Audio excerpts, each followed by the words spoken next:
If you'd asked me a month ago who Rebecca was, I'd have told you she was my everything. My wife, the mother of our two amazing kids, my partner through thick and thin. We'd been married for 18 years, together for over 2 decades. I thought we had it all. A loving marriage, a stable life, and 2 great kids, Logan, 15, and Chloe, 12. I used to think I'd hit the jackpot in life. It all started unraveling last month during her grad school alumni event. Rebecca had always been active in her alumni group, mentoring juniors, organizing webinars, catching up with old classmates. This year, the group planned a big reunion, and for the first time, they were allowing spouses to attend. I wasn't planning to tag along, but Rebecca didn't seem thrilled about the +1 policy. She casually said it would be less fun with spouses there, something about having to explain inside jokes to outsiders. I didn't think much of it at first, but as the date approached, Rebecca started acting weird. She claimed she wasn't feeling well and didn't want to make the 4-hour drive. That struck me as odd. This woman never missed these events. She'd driven hours for them before, even when juggling work and family responsibilities. So why skip now? I asked her what was really going on. Her excuse? She didn't want to leave the kids alone because they might sneak out while we were gone. Teenagers, right? I offered a solution. They could stay at my parents' place. She hesitated but finally agreed, albeit reluctantly. On the day of the reunion, Rebecca was quiet during the drive, which wasn't like her. Normally, she'd be excited, talking about her friends and the memories they shared. Something felt off, but I couldn't put my finger on it. When we arrived at the event, everyone was welcoming. It felt like a regular get-together with laughter, old stories, and a few too many glasses of wine. But as the night went on, the vibe changed. As the night wore on, people loosened up, and the conversations turned personal. That's when Monica, one of Rebecca's closest friends from grad school, dropped the bombshell. She casually mentioned some guy Rebecca had hooked up with back in the day, and called him a creep for following her around afterward. I froze. Did I hear that right? Trying to play it cool, I interjected, "You mean back in college, right?" Monica looked confused for a second before correcting me. "No, it was in grad school." My stomach dropped. Grad school? That couldn't be right. Rebecca and I were together then. Long distance, sure, but together. I tried to laugh it off. "You must be mistaken. We were dating during her grad school years." That's when the mood at the table shifted. Monica went pale, glancing around as if realizing she'd said too much. "Oh yeah, maybe it was college," she stammered, her laughter suddenly forced. Rebecca jumped in quickly, backing up Monica's mix-up with an unconvincing chuckle. "Yeah, college. Must have been a mix-up. It's been so long," she said, waving it off like it was nothing. But it wasn't nothing. The uneasy silence that followed told me there was more to the story. Rebecca barely said another word the rest of the night, while Monica conveniently found reasons to avoid me. The car ride home was eerily quiet. Rebecca stared out the window, her hands fidgeting in her lap. I could feel the tension radiating off her, but I didn't say anything, yet. The second we got home, I confronted her. "So, what was Monica talking about tonight?" Rebecca's face went blank, but she recovered quickly. "She already clarified. It was a mix-up. Why are you making a big deal out of this?" I wasn't buying it. "A mix-up? With your grad school friends laughing about it? That doesn't add up." She tried deflecting. "I told them about some things from college. That's why they knew. You're overthinking this." But I wasn't letting it go. "Rebecca, I'm serious. Did anything happen during our long-distance days? Be honest with me." Her response? She turned it on me. "Well, did you? Were you completely loyal during that time?" That hit a nerve. "Absolutely, I was. I didn't even go to my own prom because you didn't want me taking anyone else. I stayed home watching your favorite movie that night." She bit her lip, hesitating. "Okay, fine," she finally said.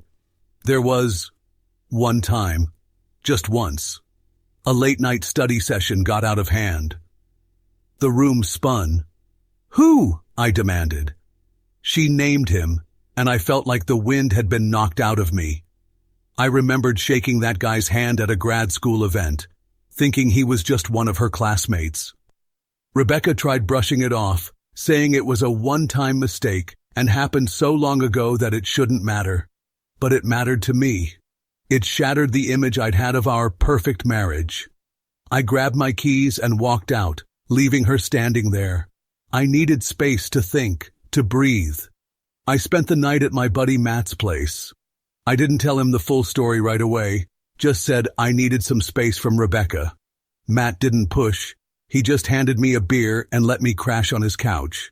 The next morning, I went back to the house while Rebecca was at work to grab a few essentials. Clothes, toiletries, my laptop. I sent her a text saying we should tell the kids I was on a work trip for now. She replied, "You're overreacting, but if you need time to process, fine." Time to process? I wasn't just processing. I was unraveling. For the next few days, I couldn't get her confession out of my head. The thought of her with that guy during those years we were trying to make long-distance work, it made me feel like a fool. I'd been loyal, sacrificing so much to keep our relationship alive, while it wasn't just the act itself. It was the deception, the years of keeping it hidden. And now, her downplaying it like it was no big deal. That stung even more. I talked to Matt about it a week later. He empathized but suggested I think long and hard before making any decisions. "Man, you've got kids to consider," he said. "Divorce isn't easy, especially when they're teenagers." I knew he was right about one thing: the kids. Logan and Chloe were my world, and I didn't want to disrupt their lives. But I couldn't imagine staying in this marriage, pretending everything was fine. A week later, I met with a divorce lawyer. I needed to know my options, even if I wasn't sure I was ready to pull the trigger. When I told Rebecca about the meeting, she flipped. "You're seriously going to blow up our family over something that happened 2 decades ago? Before we were even engaged?" Her words made my blood boil. "Rebecca, it's not just about what happened. It's the fact that you lied to me for 20 years.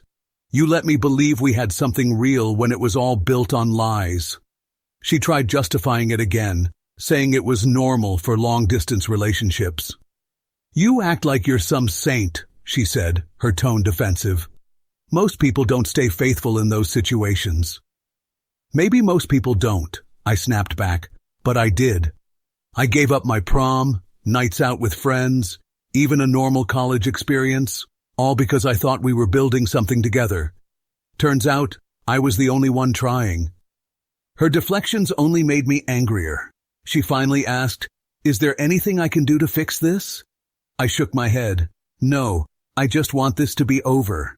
Amicably, if possible, for the kids' sake." She cried, tried guilt-tripping me, but I stayed firm. By the end of that conversation, she reluctantly agreed to cooperate. Before you find out what happens next, please subscribe to the channel. Telling Logan and Chloe about the divorce was one of the hardest things I've ever done. Rebecca and I sat them down, and they immediately started guessing. Chloe, ever the sharp one, said, "I bet Dad cheated on Mom at that party." I was stunned. "No, Chloe, that's not what happened." Rebecca, to her credit, owned up. "This is on me," she said. "I made mistakes a long time ago, and it's caused problems between your dad and me." Logan crossed his arms, his face hardening. "So it's your fault?" he asked Rebecca bluntly. "I knew it." Chloe, meanwhile, just stared at the floor, refusing to look at either of us. I tried to reassure them. "No matter what happens between your mom and me, you two are our top priority. We'll figure this out together." But the damage was done. Logan, who'd recently gone through a breakup of his own, muttered under his breath, "Girls aren't loyal." That broke me. Seeing my son's hurt and cynicism, and knowing my daughter was confused and scared, it made me wonder if I was handling this the right way. After breaking the news to the kids, things got tense at home. Rebecca moved into the guest bedroom while I stayed in our bedroom, but we barely spoke unless it was about Logan and Chloe. The air in the house was thick with awkward silences and forced civility. I started looking for my own place. I wanted out as soon as possible. I didn't want to live under the same roof with someone who'd betrayed me so deeply. Rebecca and I also began discussing how to split our assets. She surprised me by agreeing to most of it, splitting the cars, bank accounts, and even the kids' college fund. But when it came to the house, things got ugly. "I'll take the house," Rebecca said, crossing her arms. "Fine," I replied, "but you'll need to buy out my share at the current market value." Her expression hardened. "That's not fair. Housing prices are inflated right now. I'll pay half of what it was worth when we bought it." I couldn't believe the audacity. "Rebecca, you earn just as much as I do, if not more. And let's not forget, you're the one who cheated, lied, and wrecked this marriage. You don't get to cry about fairness now." She tried to guilt-trip me, saying the kids needed the stability of the house, but I stood my ground. "We're both co-parents, and we'll both provide stability. Don't use the kids as a bargaining chip." In the end, she begrudgingly agreed to pay me half the current value, but only in installments. I didn't want to drag the divorce out any longer, so I accepted. One thing kept gnawing at me. Rebecca's initial confession didn't sit right. She'd claimed it was a one-time mistake. But something about her defensiveness and the way she avoided my questions made me suspicious. During one of our mandated couples therapy sessions, a requirement in our state if you have kids under 16, I decided to press her. "Was it really just one time?" I asked. She hesitated. "Why does it matter? You're divorcing me anyway." "It matters because I need to know the truth," I replied. She sighed, avoiding eye contact. "Fine, it wasn't just one time. Over the 2 years we were long distance, I slept with other people, more than one. I felt like I'd been punched in the gut." "How many?" She hesitated again, then mumbled, "Maybe 10. Some were one-time things, others, friends with benefits." 10. The number echoed in my head like a cruel joke. "And they all knew you were in a relationship?" I asked, my voice shaking. She nodded. "But it was just physical. I never cheated emotionally." I almost laughed at the absurdity. "Oh well, thank God for that. What a relief," I said, my voice dripping with sarcasm. Her excuses only fueled my anger. She blamed loneliness, saying I wasn't around enough. "If you felt that way, why didn't you tell me? Why didn't you just break up with me instead of lying for 2 decades? She didn't have an answer, just more deflection. That therapy session was the last straw. I'd been holding on to some shred of hope that we could part ways amicably, but hearing the full extent of her betrayal crushed any remaining goodwill I had for her. I expedited my search for a new place and focused on getting through the divorce as quickly as possible. The kids chose to live with me, at least temporarily, which didn't sit well with Rebecca. She accused me of turning them against her, but they'd made up their own minds. Logan, who rarely showed his emotions, finally let loose one day. "You lied to Dad for 20 years, he said during an argument with Rebecca. "How do we know you haven't been lying to us too?"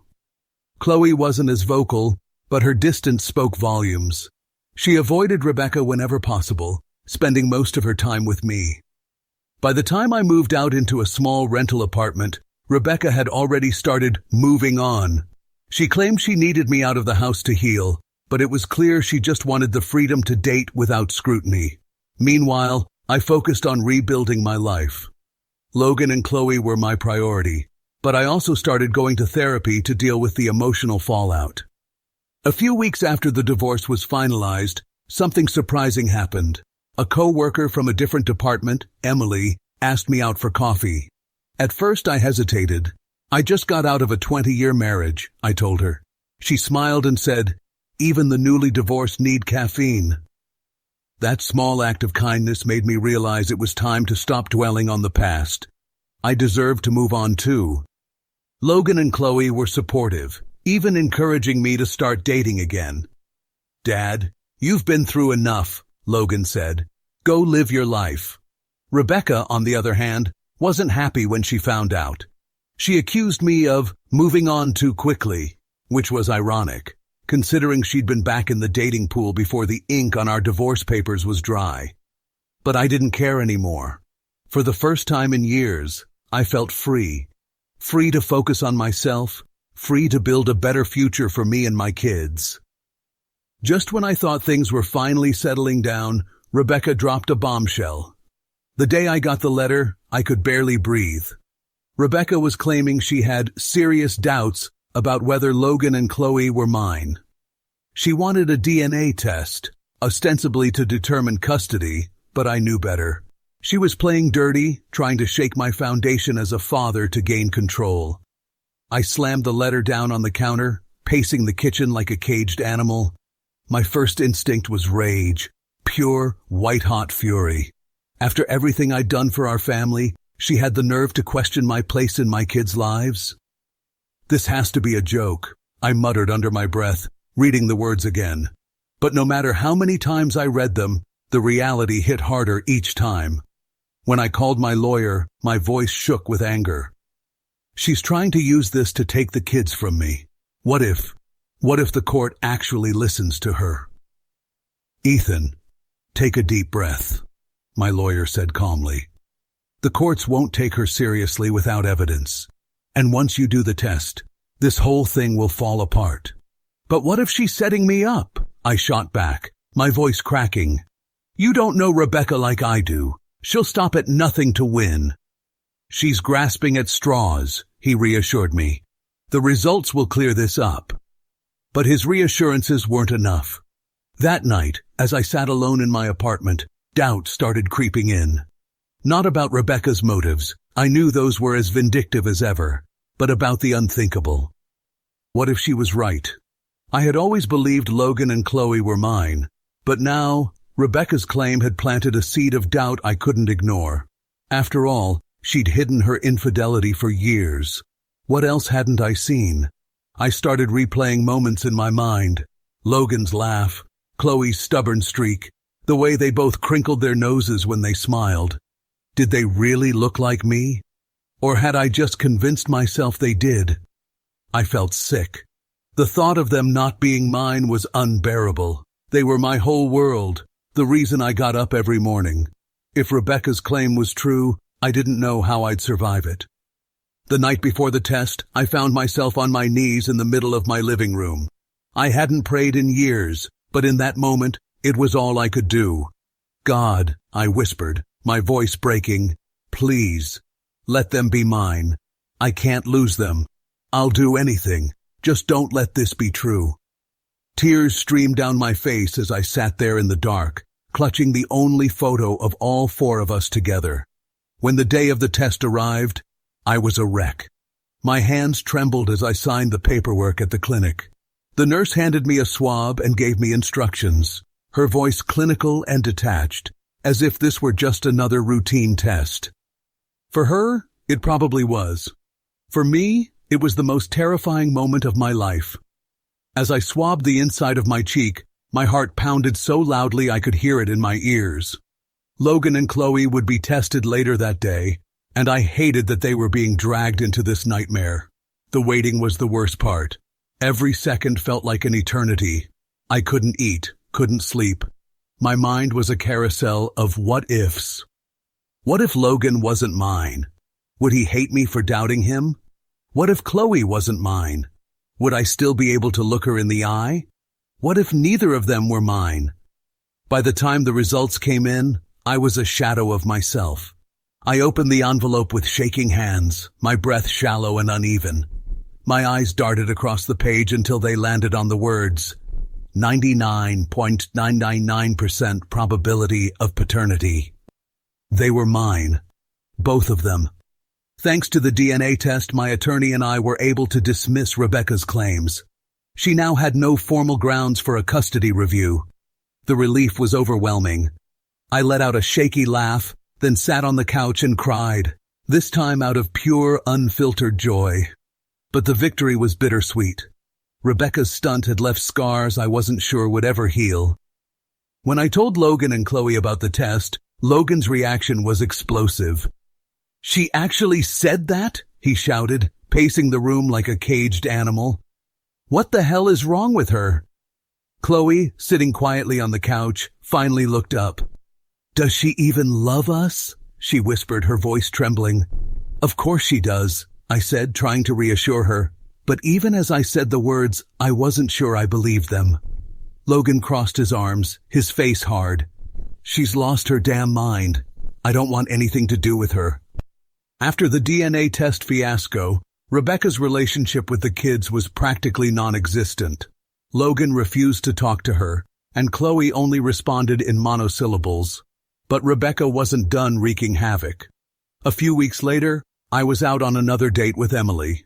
We'd decided to try a new rooftop bar downtown. The view was spectacular, the drinks were great, and for the first time in a long time, I felt like things were looking up. Then she showed up. I didn't see her at first, but the moment I heard that sharp, unmistakable voice, my heart sank. Ethan! I turned to see Rebecca storming across the bar, her heels clicking angrily against the floor. Rebecca, what are you doing here? I asked, my voice low but firm. She ignored me and turned her attention to Emily. So this is your new plaything? Moving on so quickly, huh? What kind of example are you setting for your kids? Emily, to her credit, stayed calm. I think you should leave, she said politely. Oh, I'm not going anywhere, Rebecca snapped. Emily, let me tell you something about Ethan. He's a liar and a coward. He pretends to be this great dad, but he's just a selfish... That's enough, I barked, standing up. Rebecca, you've crossed every line imaginable. You're embarrassing yourself. The bar had gone silent. Everyone was watching. Rebecca's face turned bright red, and for a moment I thought she might actually cry. But instead, she spun on her heel and stormed out, muttering under her breath. I sat back down, my heart pounding. I'm so sorry about that, I said to Emily. She reached across the table and squeezed my hand. You don't have to apologize for her actions, she said. But I do think you're going to need another drink after that. I couldn't help but laugh. After Rebecca's recent antics, I began to wonder why she was acting like this. She oscillated between aggressive outbursts and desperate attempts to regain control, all while claiming to care about the kids. It didn't make sense. Out of curiosity, and maybe a little morbid fascination, I reached out to an old mutual acquaintance, someone who still moved in the same circles as Rebecca. I wanted to understand what was driving her to act so erratically. Rebecca? The acquaintance said with a dry laugh. Oh, she's been busy, that's for sure. What do you mean? I asked, my stomach twisting. Well, they began hesitantly. She's been, let's just say, exploring her options. She's been dating pretty actively, but things haven't gone smoothly. I pressed for more details, and what I learned left me shaking my head. Rebecca, it seemed, had decided to dive headfirst into the dating pool with the same overconfidence that had always been her hallmark. She wasn't just seeing one man, she was juggling multiple, believing she could keep it all under wraps. But, predictably, her arrogance got the better of her. One of the men figured out he wasn't the only one in her life and decided to call her out in the most public way possible. At a dinner party with mutual friends, he loudly confronted her about her two-timing, exposing her in front of everyone. It was messy, the acquaintance said, almost gleefully.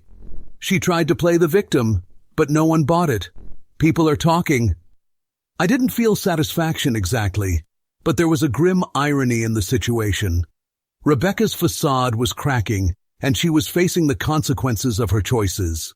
Hearing about Rebecca's latest drama only reinforced my decision to move forward without her. I couldn't waste any more energy on someone so determined to create chaos. Instead, I focused on rebuilding my life. Emily and I were seeing each other more often, and while I wasn't ready to label anything yet, I appreciated having someone kind and stable in my corner. Logan and Chloe were doing better too, settling into the rhythm of living with me. Rebecca still tried to interfere from time to time, sending me unnecessarily combative messages or making veiled accusations about my parenting. But I ignored her antics, reminding myself that I had the tools and the lawyer to shut her down if she crossed the line. One evening, as I sat with Logan and Chloe watching a movie, I realized something. I didn't feel anger anymore. Rebecca's influence on my life was fading, and for the first time in years, I felt at peace. But if she tried to push me or my kids again, I'd be ready. My lawyer was just a phone call away, and I wouldn't hesitate to set firm boundaries. For now, though, I chose to focus on the present, on my kids, my work, and this unexpected chance at a fresh start. If you enjoyed the story, please subscribe to the channel. I wish you a great mood and good luck.